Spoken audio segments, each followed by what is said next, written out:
Hi, baby boomer fans. We are Jackie and Janine, the Pfeiffer sisters, and love to talk about the 1950s, inviting you to reminisce with us as we explore experiences of that decade. We chronicled the distinct memories of our childhood in our book, While the Windmill Watched, a slice of rural America in the 1950s, which takes you on a notably historic journey through that often forgotten decade. We also want to hear about your experiences during the 1950s. We will feature guests whose special stories of that decade will bring to mind magical moments of reflection, some with tears, some with smiles, but above all, a good dose of laughter. We would like you to chat with us as we bring to mind the sights and sounds so familiar to that time in history. Grab your favorite malt or Green River. Make sure you are wide awake and get ready to be inspired about the 1950s. Welcome to the 1950s Fun Chat. Hello, friends and fellow followers of the 1950s Fun Chat.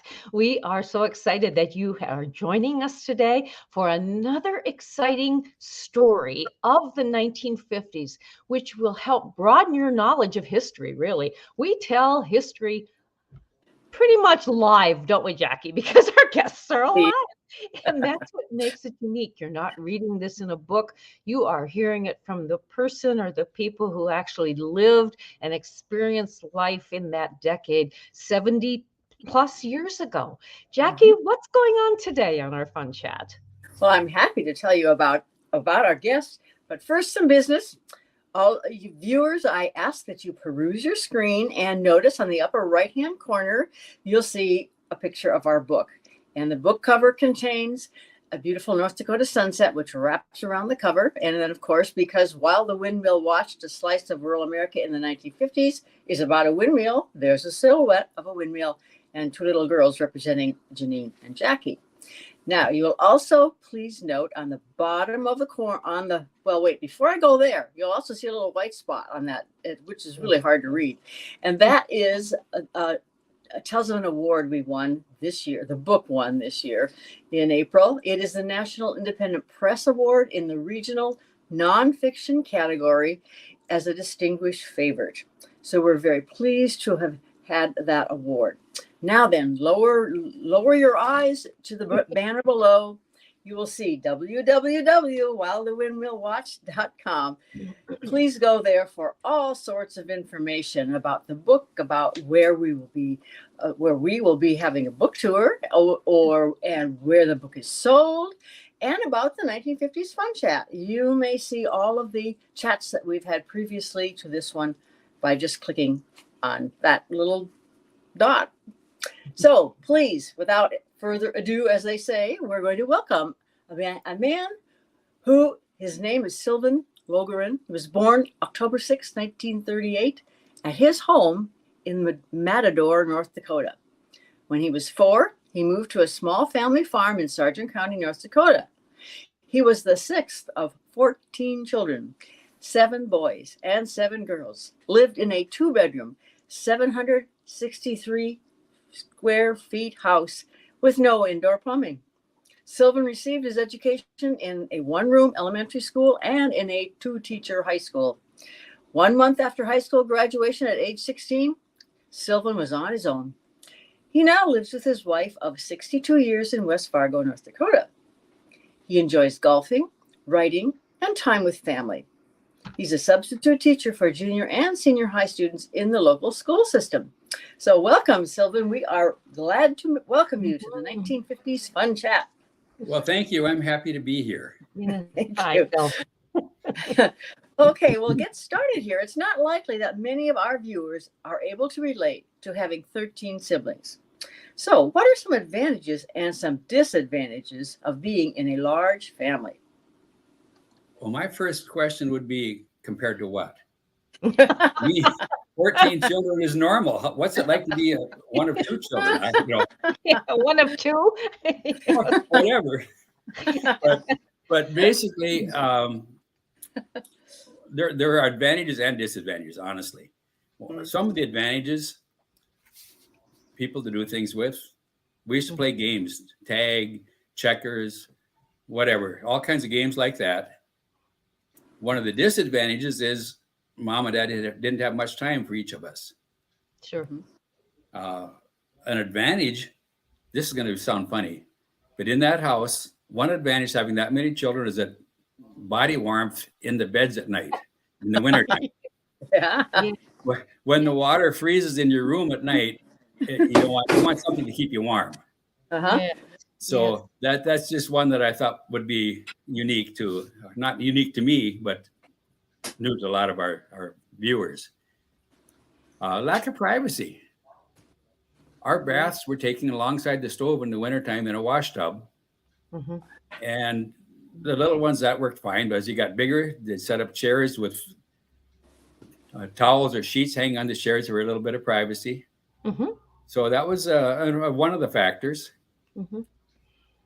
One of the advantages, I think, I didn't think of it at the time, but you learn to consider other people's needs. Mm-hmm. When we ate, for example, let's say we're having meatballs and there are 12 people at the table and there are 24 meatballs. You each take 2. Nobody grabs 5. Yes. It's Yes. that, and also you learn to help the younger people and be helped, by the way, accept help from the older. So I think in that respect, there were a lot of good things. In some ways, that big family was like our country school. We got to watch every grade go through every class. So you learned from each other. Mm-hmm. Mm-hmm.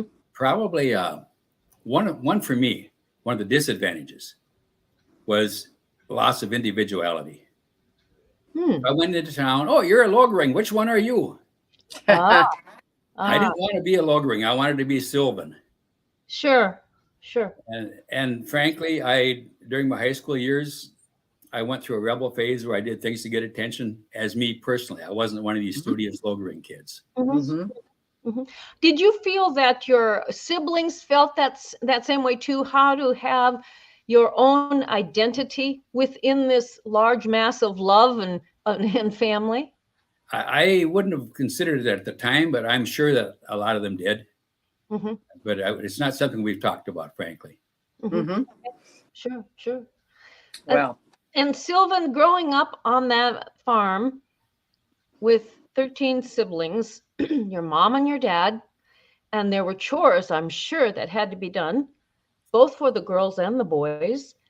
Tell us about those experiences of life in your family. Well, chores, field work, yes, that brings back all kinds of memories.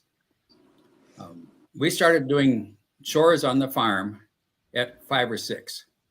When we were 5 or 6 years old, we'd had to go out, feed the chickens, gather the eggs. The hens didn't want us to gather the eggs, so that was a challenge of its own right because they try to pick our fingers, and that hurt when you're 5 years old. That's right. It was a job that had to be done. From the time I'm guessing about 8, you were working in the summertime. If you weren't in school, you were working in the summertime with garden, with dishes.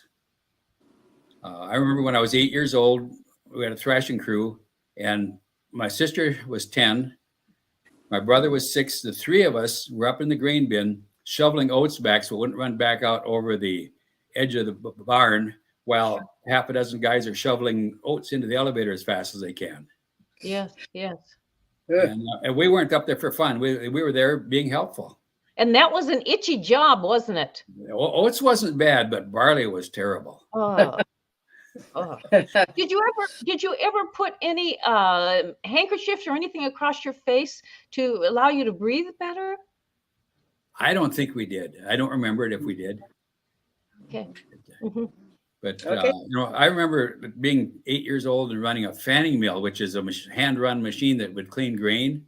Yep. To separate the chaff and the wheat, so you got good seed coming out. Mm-hmm. Yep. At 8 years old, that wheel was about as high as the top of my head and lower. So I had to turn this fan and keep it going just the right speed. So the adult, whoever was scooping the grain up and filling the hopper, would say, faster, slower, speed up, slow down. So when we finally got electricity, I loved it because the motor kept going the right speed all day long. And how old were you when you received electricity? I was, I believe, about to turn 9, if I have the year right.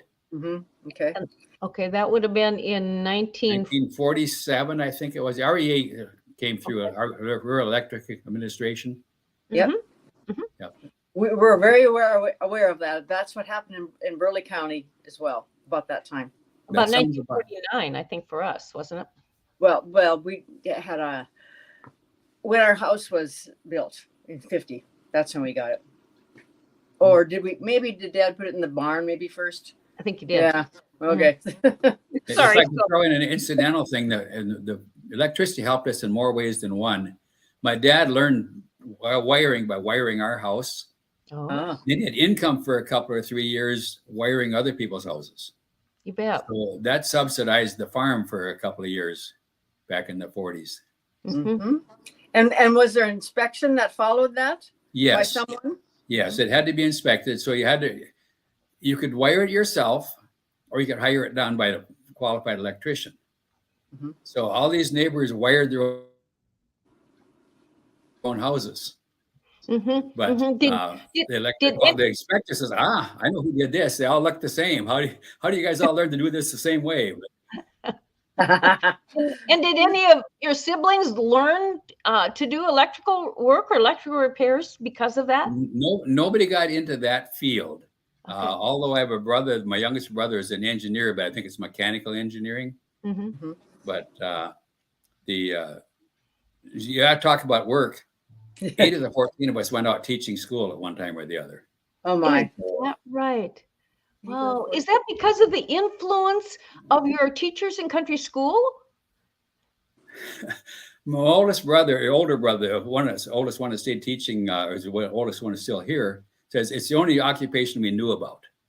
Mhm. We knew about farming and we saw teachers. And that's just, and that's probably pretty close to reality.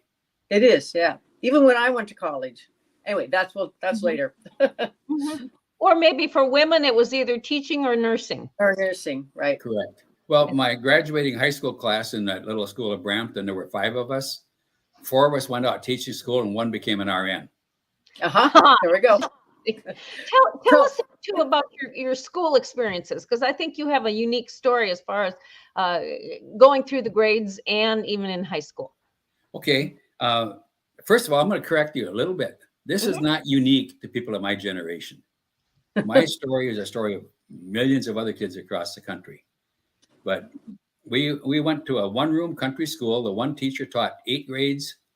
She had a little list up on the board, all the classes for all the grades. But every 15 minutes, a different group would go up and sit at the bench in front of her desk in the front of the room, while the rest of us sat in our desks and worked. If we didn't have work to do, we could read, but we were expected to be quiet so the classes could go on. And so that went on. It was just the way life was. Luckily, I had the same teacher, a fantastic teacher for the first 7 grades. Oh, good. And then she moved to a town school because her kids graduated from grade school and were going to high school. She took them to high school. And so the next year we got a new teacher, first time in my life. Our first teacher was a young man who was great, but this was in the beginning of Korea. He got called into Korea in December, so we had another teacher the second half of the year. And that teacher might have been typical of some of the schools. There was such a shortage of teachers, you could get emergency teaching certificates. Okay. She graduated from high school, went to summer school, went to fall quarter, and got a job teaching school. Oh, really? She wasn't ready for it. No. But Were there discipline problems at all in your school? you know what? Literally none. Whoa, that's awesome. That had no reflection on the kids. That's the teacher. Mm. Well, There would be some kid would make some comment, nasty biting comment or something, and the teacher sat him down, him or her, and just conversation, chat, straighten things out, that this is not the way we do things. It's not proper. And the kids were in line. Mm-hmm. And more than likely, that set the example for other students who Exactly. might have been considering doing some Exactly. nastiness, but that was squelched. I hear these stories about teachers and rulers and fingers and all that kind of thing. That was not our experience. In fact, I know of one spanking that Arla, our teacher, gave during the time that I was in. That was her oldest son. Oh, She took him in the back room and evidently spanked him. But as far as I know, during my time, that's the only one she ever spanked. huh. Yes. Yes. Okay. And then So- going in high school, that to me, that was a different experience. Okay, well, first of all, I was terrified when I started high school. This was a big building, 2 stories tall, lots of kids in it that I didn't know. Mm-hmm. But the high school itself had 2 rooms, 2 teachers. And the teachers would teach all of the freshmen and sophomores a certain class. You took freshman English 1 year, sophomore English the next year. It didn't matter what year you were in, you took one of those 2 classes. The same thing happened for the juniors and seniors. So by planning properly and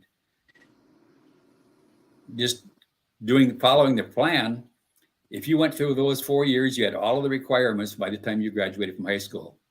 Mhm. Yes. But if you happen to move into the district, uh-huh. then you may have had some catching up to do. Then there may be some catching up to do, or possibly you already had the class that you're being taught because it was a year behind. Sure. Yeah. Was there ever much movement in and out of your community, or were families pretty much stable in their location? They were pretty stable. I started in a class of 9 freshmen, which was half of the high school. And out of that class, 1, 2, 3 of them moved sometime during the 4 years. And one was older than the rest of us and dropped out when he turned 16. But there was not a lot of movement. The people lived where they lived, and that was it. Sure. And I understand you graduated in your high school when you were 16. Was that common then, or did you just were you a rapid? I don't know that it was. I don't think it was real common, but to understand that, you have to go back to the beginning. I was born in October. Mhm. If you turned 6 during the school year, you started grade school. Okay. So I was not quite 6. I was 5 when I started grade school. Okay. And I did whatever work the teacher put in front of me. We took some tests once in a while, some standardized testing. And I came back to school to start the 4th grade. And the teacher sat me down and said, "Sylvan, do you understand that we took those tests last spring?" Yeah. Well, she says, "I've talked to your parents. You've done all the 4th grade work. You're a 5th grader now." Oh, neat. So I was 8 years old starting the 5th grade. oh my goodness. You. At the time, it didn't affect me because I was just doing whatever schoolwork I had to do. And whatever put in front of me, I did it. So it didn't really affect me till I left the 8th grade and went into high school at age 12. Yeah. Then I noticed it. Then Yes. you know. Okay. Good. Did- All right. Were you bullied then? Yes. Uh-huh. The first day I was there, on the way into the school building, one of the kids stopped me and says, "What grade are you in?" I says, 9th. And he laughed, went back and told the other kid, "Look at that kid over there, says he's a 9th grader." Well, I was. So when we had recess, the high school had recess, same time the elementary did at that time at our school. So at recess time, he came over and says, "You really are in the 9th grade?" And I said, "Yeah." He grabbed me by the neck and pushed my face down into the ground, grinding it into the ground and saying, "Say uncle." Well, I didn't know what that meant. I'd never experienced anything like that. So I said, "Well, uncle." Yes. He let me up. And then he runs back, "Hey, I'm a 6th grader and I can beat up on a 9th grader." Oh. And then some of that went on for a while. Yeah. Unfortunately. Yeah. Unfortunately. Okay. So you are an educated man. You have attained that rank and what qualities have aided you to come to this from your meager beginning to where you are in your life today? I don't know if there's any special qualities on my part. There was a lot of providence, if you want to call it that, serendipity. Mm-hmm. I didn't start out planning to get a big education. I wanted to be in agriculture. And I also, being a high school student, I thought I'd never want to be a teacher. There wouldn't be room for me as a teacher and me as a student in the same room. But as it turned out, I ended up going to Ellendale, or the Industrial Arts College, thinking I'd learn to weld or be a carpenter or something, get a good job so I could afford to go to the AC, NDSU now in Fargo. But I realized as I got going that the curriculum I'd signed up for was industrial arts education, not just learning industrial arts. And so I stayed with the program, became a teacher. And the only reason I was able to finish that, frankly, I had some help from an older sibling. When our crop failed, when I got out of high school, I spent the summer working for a neighbor, so I had some money to start college with. And then the first year I was in college, North Dakota introduced the very first state guaranteed student loans. Oh. And I did some math. Thought, you know what?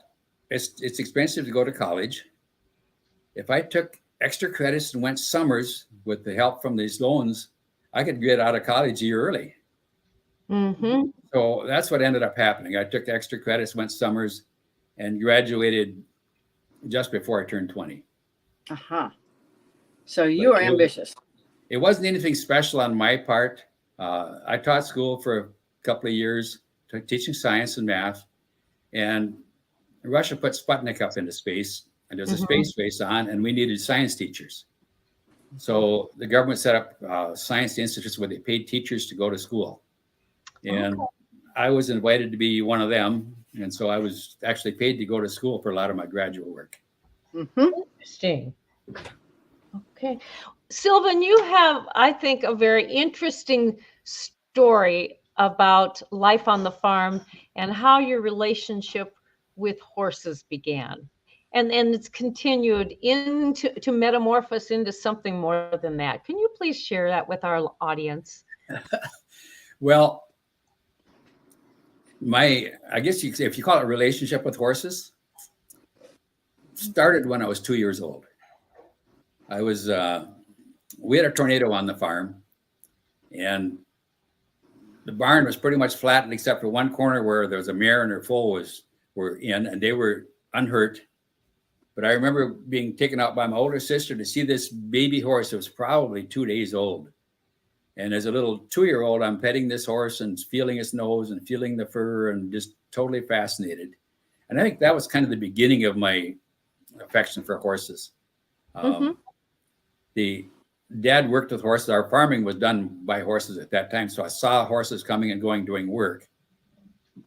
But along the way, I had a few experiences and actually none of them real satisfactory with horses, except that I liked them. I loved watching them and being around them. And I got exposed in grade school to a book called Smokey the Cow Horse by Will James. And I didn't know much about Will James at the time. I just knew that I loved this article about this horse. There was a wild horse on the prairie, caught, turned into a ranch horse. The battles went with it. And then as that horse's life went on, he was wrestled. He got exposed to many different humans in his life. He changed because of the humans in his life. I think I read that book a dozen times. Of course, there wasn't much to read in the country school. We had a table about the size of a card table. That was our library. Yes. Yeah. But all the times each time you read that book, were you able to gain something new from reading that story? I think I did. I don't know if I realized at the time I was reading it for enjoyment, but I think that eventually I figured out that, you know what, this horse was changing because of what the people were doing to it. And honestly, my real fascination didn't get going, or at least anything to do with horses. Didn't come until I was 14 years old and my brother went into service. He had a young horse that wasn't broken. I shouldn't say that. He was gentle, tame, not trained to be a riding horse. And so it became my job to turn him into a riding horse. When Jerome came back, he had a horse that he could ride that he could be proud of. And that's what really hooked me on horses from then on. Yeah. Develop a relationship. Yes. And so then from that point on, did you continue to train horses for your family? No, from that point on, Jerome got home from college. I graduated from high school. Our crop failed, and I went to work for the neighbor all the same month. So I didn't do anything with horses except farming, and horses were in my mind. We got up to Minot. When I got out of teaching, I could afford a place that was big enough to put horses on, and we got some horses. And one of those horses was, for me, an unbroken 3-year-old quarter horse gelding that I started from there and turned into a decent riding horse. So I wouldn't have dared do that without my earlier experience as a teenager with my brother's horse. Sure. Right. You had a gift. So you've been a teacher and a farmer and a horse trainer. And tell us now what you are doing besides subbing. Well, I golf a little bit. I get out a couple of days a week with what I call the older guys. People in my generation would golf a couple of days a week, anywhere from 75 to 85. But in the recent, except for golfing, in the last month or two, I've been obsessed with writing a book. And I think that's almost pretty accurate. Obsessed, right? That's all I'm getting done is working on this book. Yes. It's called, if you don't mind, I didn't plan this, but it's laying here. Okay. Yes, right on there. How about if I do this? Okay. A big challenge for a little brother. A young horse helps a young boy grow up by Sylvan Loegering. How neat. Yes. And tell us about the progress of the book. Right now, we're about maybe 2 weeks from getting preliminary manuscript into my book consultant, who you know, the lady that did your book for the While the Windmill Watched, is the same lady who's turning my manuscript into a real book. And so I've submitted a bunch of pictures to her. We've had a lot of communication back and forth. You've been through the process. You know what I'm talking about. And I expect to have a marketer. I won't name that now, but I expect to have a marketing outlet very soon. And we're looking at books availability in January. That's our tentative schedule at the moment. Okay. Well, we wish you all the best with that. Thank you. Thank you. And that will be so exciting when you get that first book or first order of books from the printer. You'll think, I can't even imagine it. What did I just do? Never in my life did I think I would be a writer. And there it is. The results are there. Yeah. And So it almost becomes an obsession. You just want people to read your story, to learn of it, to learn what your life was like. And that's when, Sylvan, many people will open up to you and tell you about their lives too. And probably their relationship with horses. So Janine, you have something you want to ask him. The last question you usually ask people. Yes. Oh, okay. Yes. I usually ask two questions, Sylvan, of our guests. One is, off the top of your head, what is a fun memory that you can recall from the 1950s? Fun memories. A fun one. Since we're in a fun chat, what's a fun memory? Well, I did something that to me was really unique and different for me. Our high school senior class sold ads and published a yearbook, an annual, except that was the first one that had been done in that school for maybe 10 years. And probably one of the very few that done. We took the money we made from selling ads, and our class, the 4 girls that I graduated with, and the 1 girl that was in junior class, a teacher and a couple of chaperones, let's call it. We went to the Black Hills for 5 days. And having almost never been out of Sargent County, North Dakota, to go down and see the Black Hills and experience that, let alone spending those several days away from home, no family, just me and some kids. That was a fantastic experience for me. Good for you. And then, can you think of what from the 1950s would have imprinted on your mind so much that you followed through and practiced this in your adult life?